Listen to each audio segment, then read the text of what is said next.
말씀 같이 받겠습니다. 고린도전서 15장 1절에서 34절까지 말씀을 받도록 하겠습니다.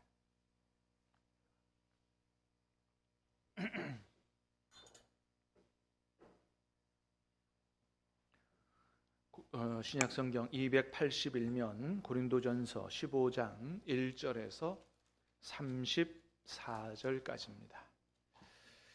하나님의 말씀을 저와 여러분이 교독해서 받들어 읽겠습니다. 형제들아, 내가 너희에게 전한 복음을 너희에게 알게 하노니 이는 너희가 받은 것이요 또 그 가운데 선 것이라.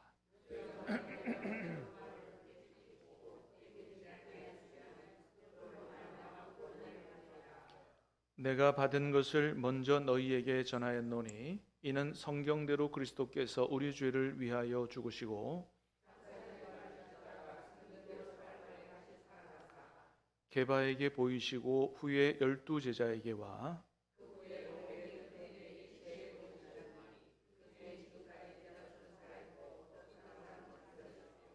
그 후에 야고보에게 보이셨으며 그 후에 모든 사도에게와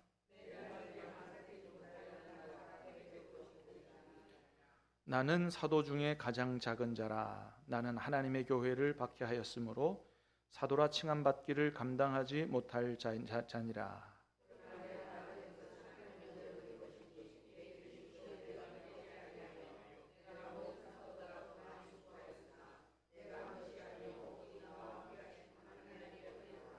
그러므로 나나 그들이나 이같이 전파하매 너희도 이같이 믿었느니라.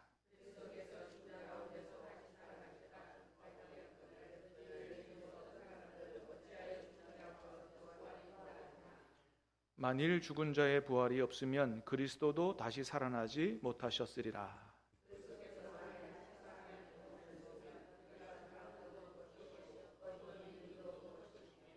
또 우리가 하나님의 거짓 증인으로 발견되리니 우리가 하나님이 그리스도를 다시 살리셨다고 증언하였음이라. 만일 죽은 자가 다시 살아나는 일이 없으면 하나님이 그리스도를 다시 살리지 아니하셨으리라.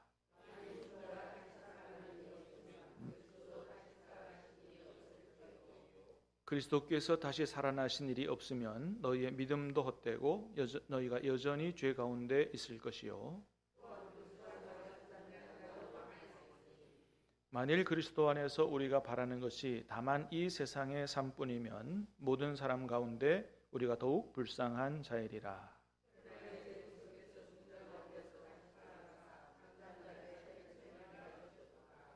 사망이 한 사람으로 말미암았으니 죽은 자의 부활도 한 사람으로 말미암는도다.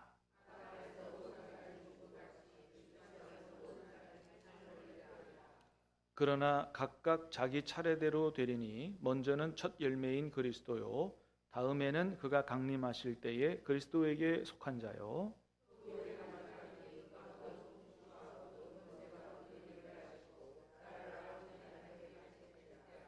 그가 모든 원수를 그 발 아래에 둘 때까지 반드시 왕노릇 하시리니 만물을 그의 발 아래 두셨다 하셨으니 만물을 아래에 둔다 말씀하실 때에 만물을 그의 아래에 두시니가 그 중에 들지 아니한 것이 분명하도다.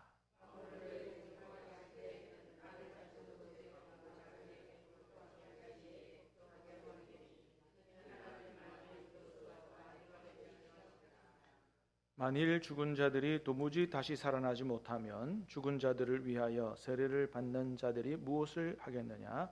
어찌하여 그들을 위하여 세례를 받느냐? 형제들아, 내가 그리스도 예수 우리 주 안에서 가진 바 너희에 대한 나의 자랑을 두고 단언하노니 나는 날마다 죽노라.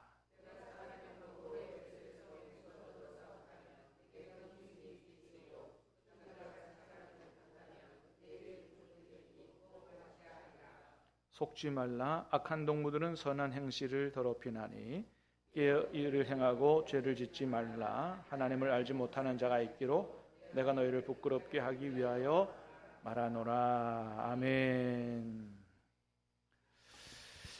오늘 밤은 우리 읽은 말씀을 가지고 부활의 믿음과 능력이라는 제목으로 말씀 듣고 기도하겠습니다. 오늘 히터 안 틀었는데도 꽤 덥네요, 그죠? 이제 여름이 봄이 왔다가 그냥 쏜살같이 가고 여름이 오는 것 같습니다.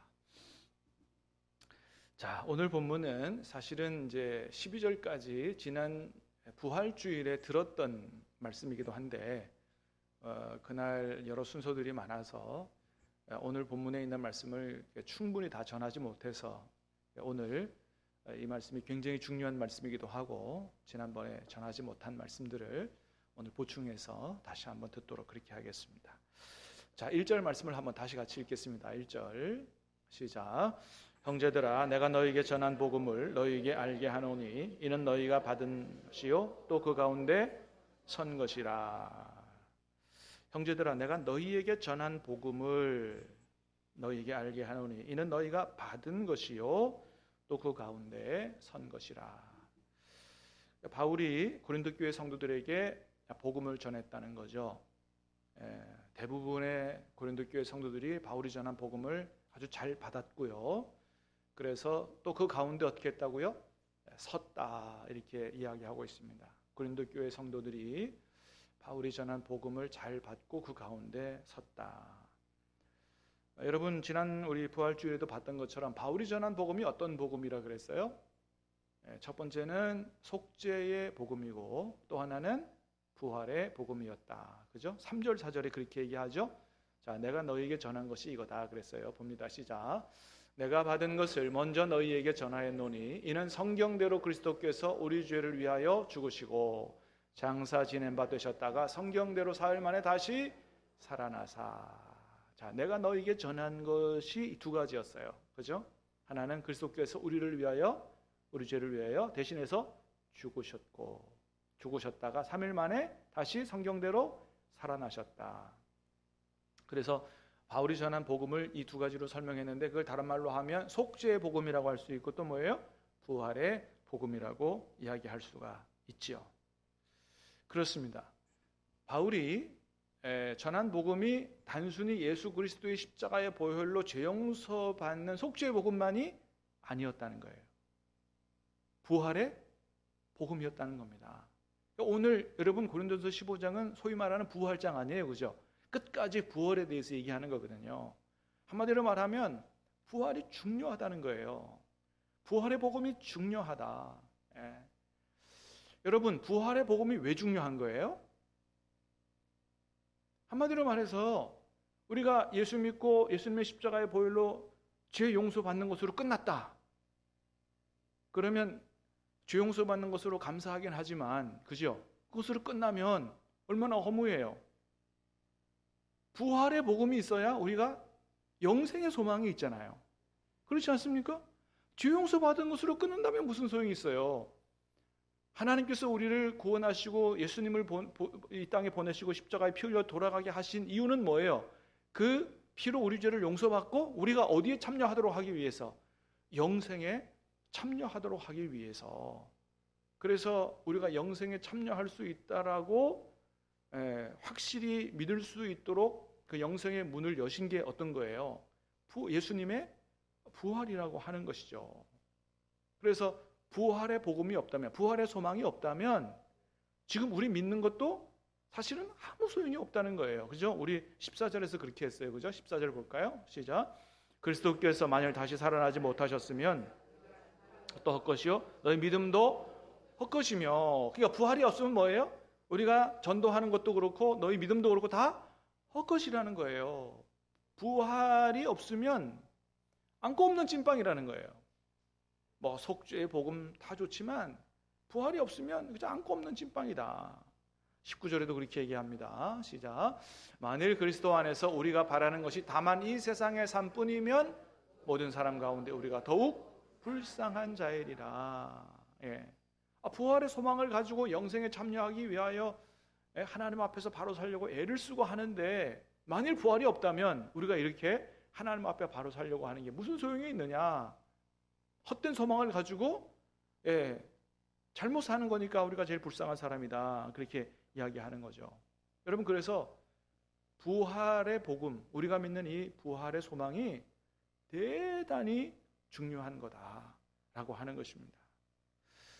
자, 이 부활의 복음, 바울이 전한 속죄의 복음뿐 아니고 부활의 복음, 이 바울이 고린도 교회 성도들에게 전했는데, 그러면 이 바울이 전한 이 부활의 복음이 어디서 온 거냐? 어디서? 자, 3절에 보니까 그랬어요. 자, 시작. 내가 받은 것을 먼저 너희에게 전하였노니 이는 성경대로 그리스도께서 우리 죄를 위하여 죽으시고. 그러니까 이 속죄의 복음과 부활의 복음은 바울이 어떻게 해요? 자기가 만들어낸 게 아니고 뭐라고요? 받은 것이라고 얘기했어요. 받은 거. 바울이 고린도 교회 성도들에게 속죄의 복음도 전했고 부활의 복음도 전했는데 이게 자기에게서 난 게 아니라는 거예요. 자기가 만들어낸 게 아니라는 거예요. 자기가 받은 거라는 거예요. 그러면 누구에게서 이걸 받았냐? 성경을 다 읽어보면 바울은 예수님의 12 제자에게서 이 복음을 받은 게 아니에요. 12 제자에게서 배운 적이 없습니다.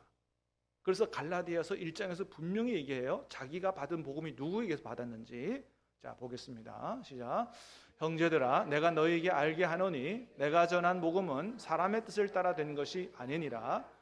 이는 내가 사람에게서 받은 것도 아니요 배운 것도 아니요 오직 그리스도 예수 말미암은 것이라. 한마디로 말하면 누구에게 받았다는 거예요? 예수님에게서 직접 받았다는 겁니다. 그도 그럴 것이 바울이 예수님을 언제 만났어요? 다메섹 도상에서 살아계신 예수님을 만났잖아요. 부활하신 예수님을 다메섹 도상에서 직접 만났거든요. 사실 이 바울은 이 구약 성경에 대해 사실은 굉장히 해박한 사람인데, 가말리엘 문화에서 율법을 공부했기 때문에 율법에 대해서 속된 말로 빠삭이거든요.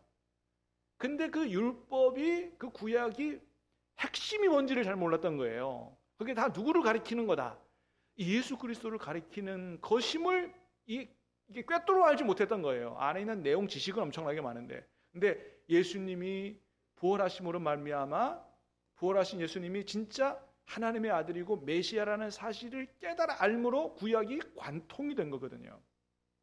그래서 레위기에 있는 대속의 원리, 그 다음에 예수님이 실제로 부활한 이런 것들을 보면서 속죄의 복음과 부활의 복음을 완전하게 깨닫게 된 것입니다. 그래서 그 모든 것들을 다 예수님께로부터 받았다고 이야기합니다. 그러므로 예수님에게서 직접 깨닫고 받은 이 속죄와 이 부활의 복음, 바울이 전한 복음, 진리인 줄로 믿습니다. 그렇습니다. 여러분, 이 속죄의 복음, 부활의 이 복음, 이 진리 위에 고린도 교회 성도들처럼 든든히 설 수 있기를 주님의 이름으로 축복합니다.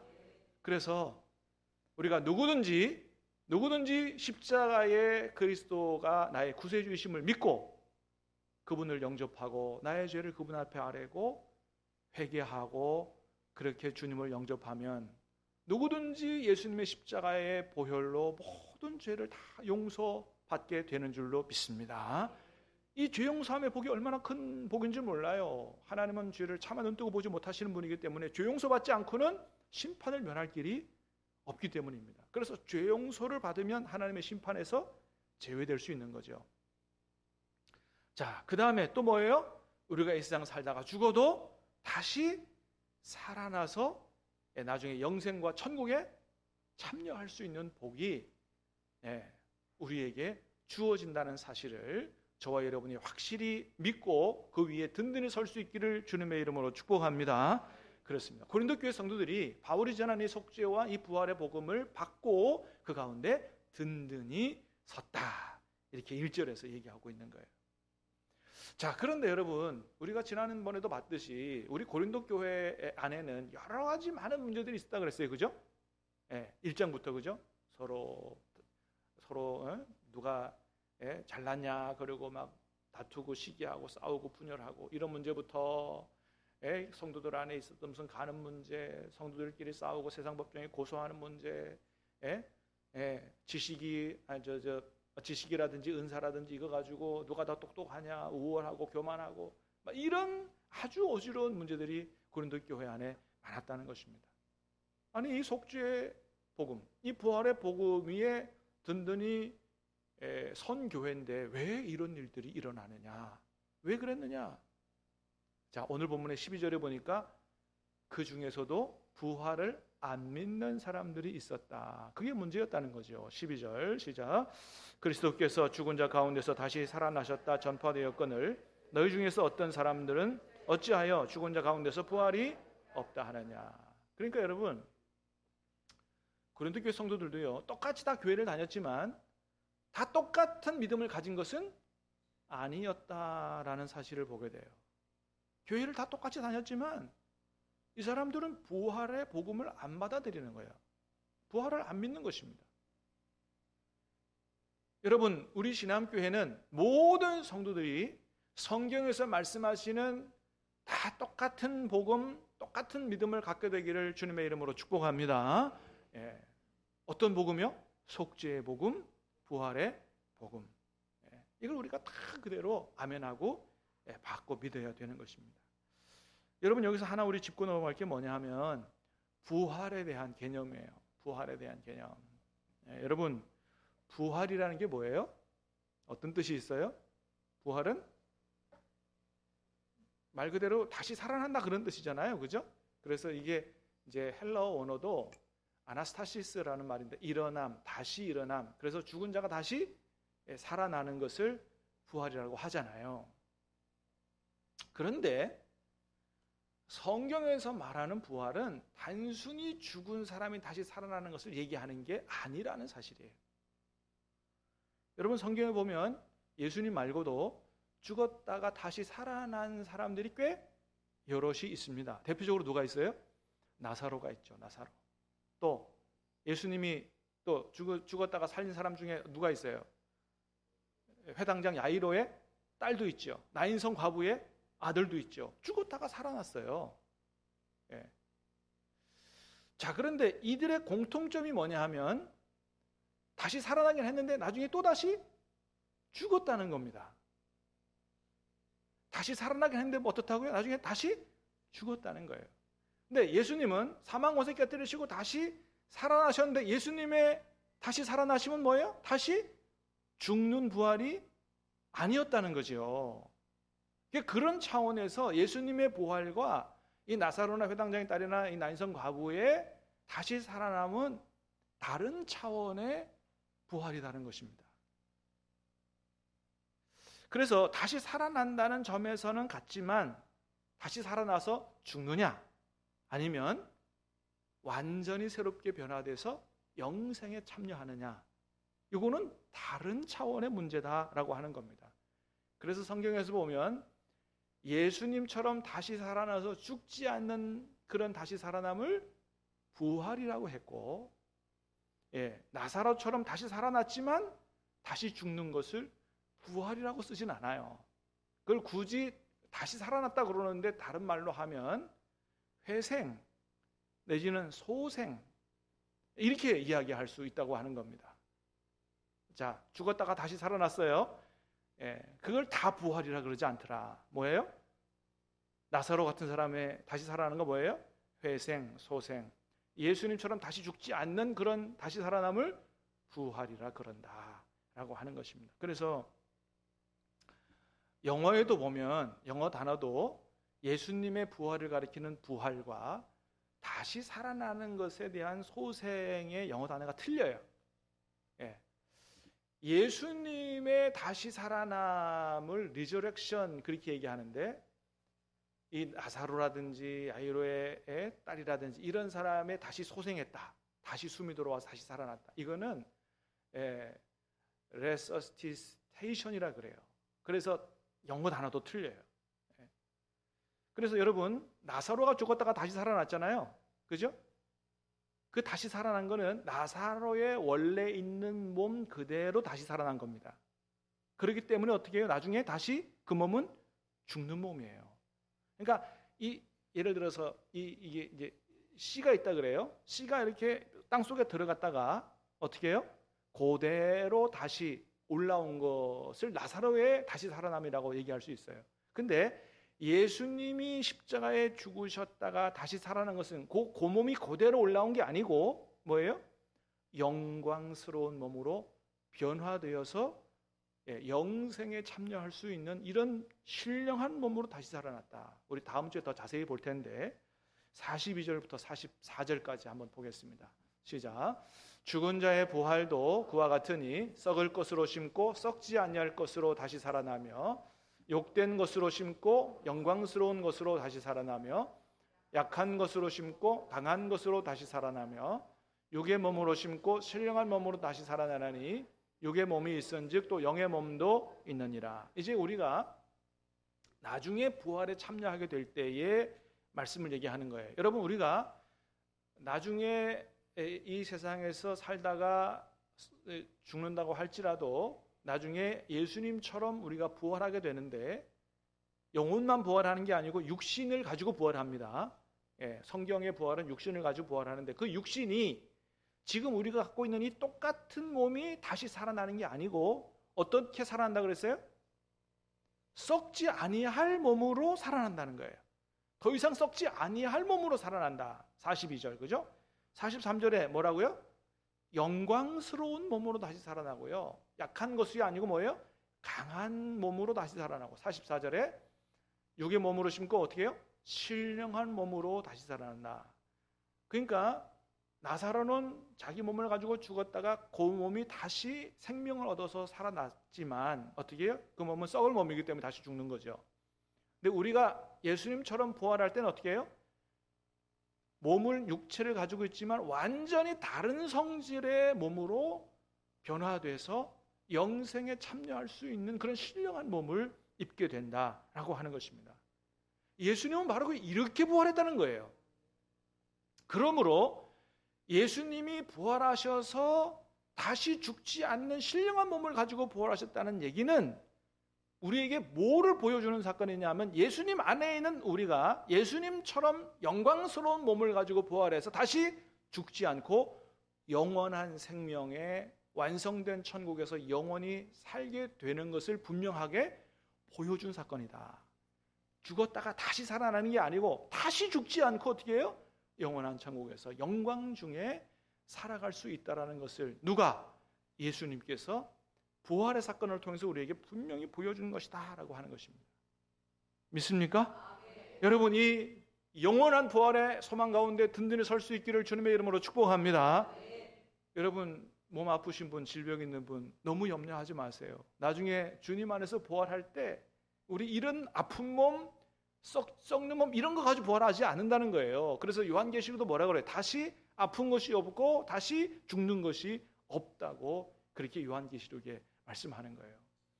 여러분, 영광 중에 광채가 나듯이 신령한 몸으로 가장 최고의 상태로 영원히 살 수 있는 몸을 가지고 부활하고 영생에 들어가는 줄로 믿으시기를 주님의 이름으로 축복합니다. 그래서 이 주님의 부활의 사건은 우리에게 놀라운 축복을 가져다 준 그런 사건입니다. 자, 그런데 여러분 요한복음 5장에 보니까 이런 말씀도 있어요. 요한복음 5장 29절입니다. 시작. 선한 일을 행한 자는 생명의 부활로 악한 일을 행한 자는 심판의 부활로 나오리라. 자, 아까 부활이라고 하는 것은 영원히 죽지 않는 그래서 그저 영생에 들어가는 몸을 가지고 그죠? 이게 부활한다 그랬잖아요. 근데 요한복음 5장 29절을 보니까 영생에 참여하는 생명의 부활만 있는 게 아니라 악한 일을 행한 자는 어떤 부활로 나온다고요? 심판의 부활로 나온다는 거예요. 그러니까 마지막 주님 재림하셔서 온 세상을 심판하실 때 우리만 부활하는 게 아닙니다. 세상에 모든 사람이 다 부활합니다. 어떤 몸을 가지고요? 그때는 더 이상 죽지 않는 몸을 가지고 부활합니다. 근데 죽지 않는 몸을 가지고 부활한 우리는 어디 가서 영생해요? 하나님께로 가고 천국에서 영생을 하지만 악한 일을 행한 자는 어디 가서 영생합니까? 지옥 가서 영생한다는 거예요. 다시 말하면 그때 부활은 죽지 않는 몸을 가지고 부활했기 때문에 지옥에 가서도 죽을 수 있다 없다? 요한계시록에 분명히 말씀합니다. 죽을 수가 없다는 거예요. 그래서 지옥의 그 고통이 영원히 계속된다는 것입니다. 이게 너무너무 무서운 거죠. 그렇습니다. 여러분, 그렇기 때문에 마지막 때 주님이 재림하실 때 모든 사람이 다 부활하지만 영생에 들어가는 부활이 있고 지옥에서 영보를 받는 심판을 받기 위해서 부활하는 이런 고통의 부활이 있다고 하는 것입니다. 그러므로 우리가 오늘 어떻게 이 부활과 영생의 소망과 믿음을 가지고 하나님 앞에서 어떤 믿음을 가지고 살아가야 되겠는가? 이게 대단히 중요한 문제다. 그래서 우리가 부활의 소망과 믿음 위에 든든히 서면 나중에 부활의 축복에 참여하는 것만 아니고 오늘 이 세상에서 우리의 삶이 변화될 수밖에 없는 그런 놀라운 능력으로 우리에게 복을 가져다 준다라고 하는 거예요. 그래서 바울은 자신은 이 부활의 믿음과 소망 위에 든든히 섰기 때문에 이렇게 산다고 이야기하고 있죠. 첫 번째, 지난 부활절에 본 거예요. 절제하는 삶이다 그랬어요. 31절 32절 시작.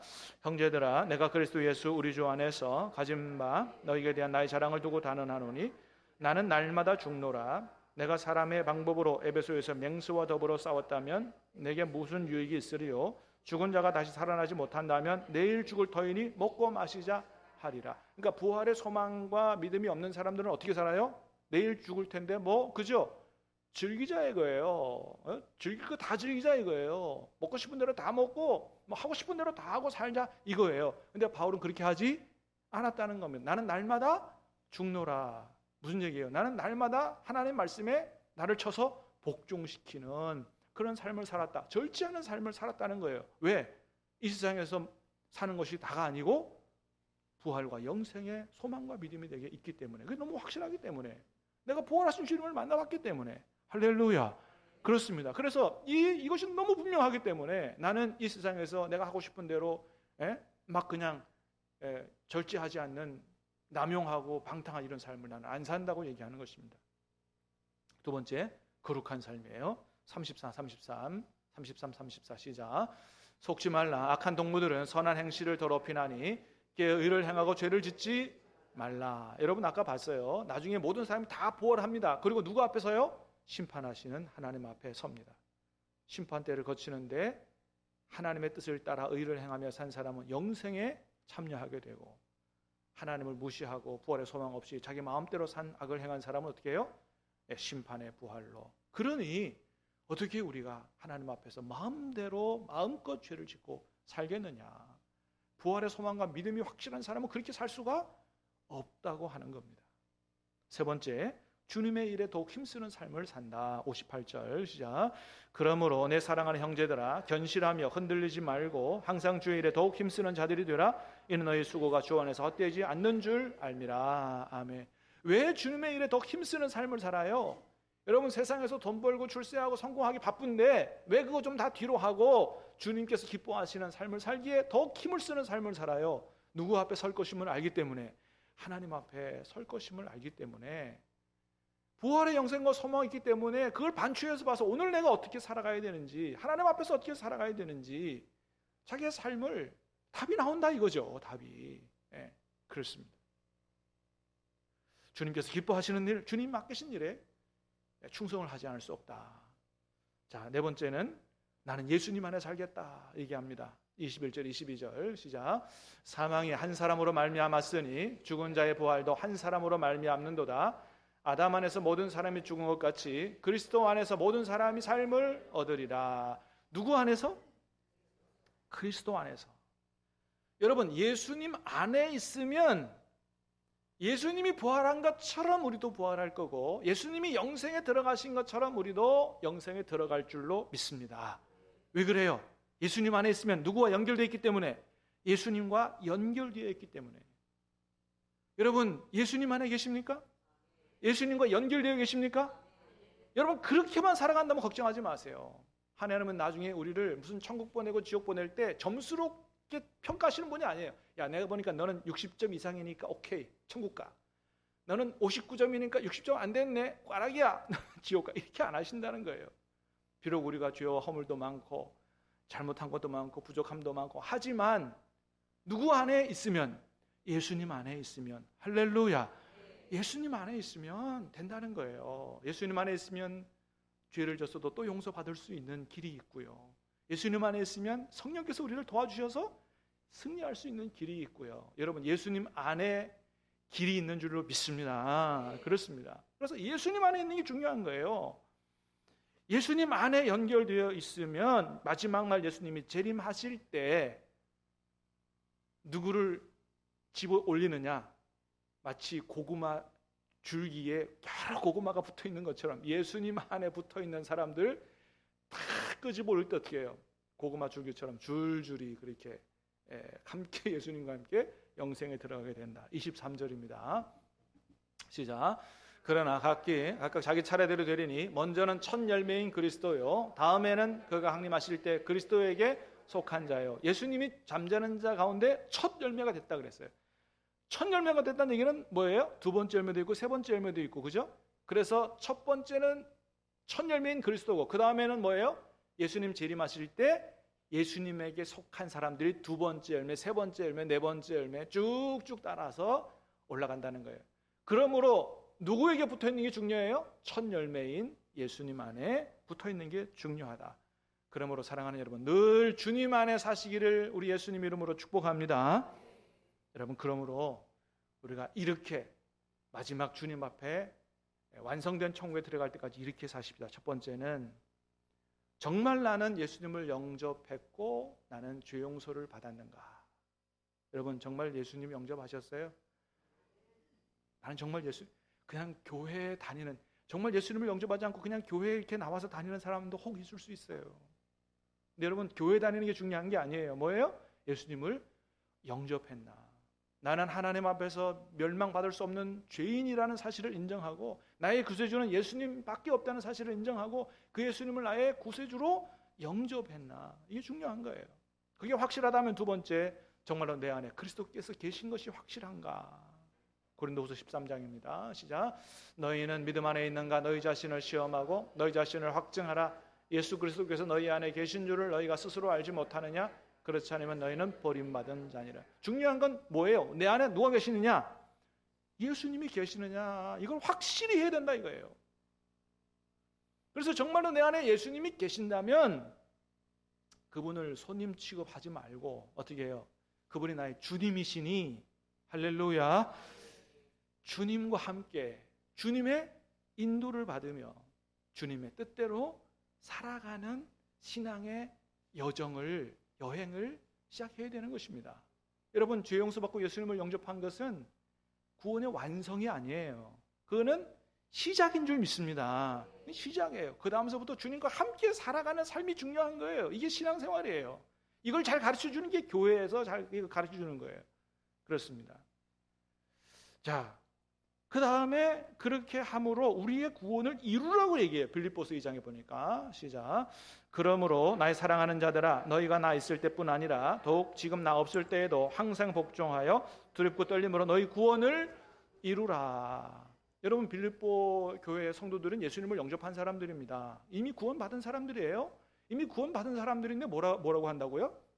두렵고 떨림으로 너희 구원을 이루라고 얘기한다는 거예요. 아니, 구원을 받았는데 구원을 이루라는 말이 무슨 얘기예요? 여러분, 우리가 이걸 잘 이해해야 됩니다. 예수님을 영접하고 죄 용서 받았다고 해서 구원의 완성이 이루어진 게 아니라고 그랬어요. 그 이후에는 어떻게 해요?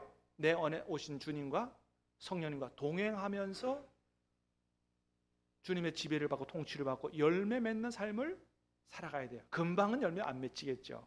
그러나 10년 믿고 20년 믿었으면 뭐예요? 점차 열매를 맺어 주님을 닮아가야 될 줄 믿습니다.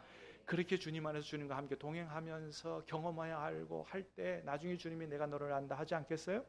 그런 믿음을 가진 사람이, 살아있는 믿음을 가진 사람이요, 이런 믿음이 있는 사람이 주님의 재림 때에 주님처럼 부활해서 영생에 들어가게 된다. 그러므로 여러분, 오늘 우리가 속죄의 복음과 부활의 복음 두 가지를 들었어요. 근데 제가 성경을 연구하다 보니까 한 가지 복음이 더 있습니다. 물론 이거는 제가 신학교 다니면서 배워본 일도 없고요, 누구한테 들어본 일도 없어요. 근데 제가 가만히 생각해 보니까 부인할 길이 없는 그게 또 하나 있어요. 그냥 제가 나름대로 정리한 거 한번 보세요. 구원의 시작, 그 다음에 구원의 여정, 구원의 완성. 우리는 저런 길을 가게 돼요. 예수님을 영접했어요. 죄 용서, 회개하고 죄 씻음을 받았어요. 그 다음에 뭐예요? 오늘 빌립보서 2장 말씀을 읽어서 구원을 어떻게 하라고요? 이루어가라고 했죠. 그래서 완성된 구원에 이르기까지 두렵고 떨림으로 우리가 주님을 뜻을 따라 살고 주님을 닮아가기 위한 그 신앙의 여행들을 하고 있는 것입니다. 지금 그러다가 주님이 재림하면 어떻게 해요? 영생과 완성된 천국에 들어가죠. 자, 죄 씻음은 예수님의 초림으로 이루어졌어요. 우리의 부활은 영생은 뭘로 이루어져요? 주님의 재림으로 이루어지죠. 그 가운데는 그러면 우리 혼자 막 애쓰고 노력하고 그렇습니까? 그걸 위해서 누구를 보내셨어요? 성령을 보내신 거죠.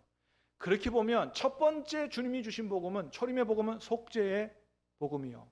두 번째, 우리를 주님께서 원하시는 대로 만들어 가시는 그런 복음은 어떤 복음이에요? 성령의 복음이요. 마지막은 부활의 복음이다. 맞는 것 같아요? 제가 정리한 건데 맞는 것 같아요. 아직 신학 이론으로 등재되지는 않았어요. 옛날에 조윤기 목사님은 삼중 축복을 얘기했어요. 근데 저는 삼중 축복은 얘기하지 않을 거예요. 그러나 저는 삼중 복음은 얘기하고 싶어요.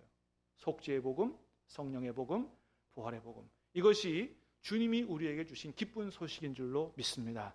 완성된 천국에, 완성된 구원에 이르기까지 예수 그리스도의 십자가의 보혈을 의지하고 성령의 인도를 따라 삶으로 완성된 천국에 주님의 손을 붙들고 다 들어갈 수 있기를 주님의 이름으로 축복합니다.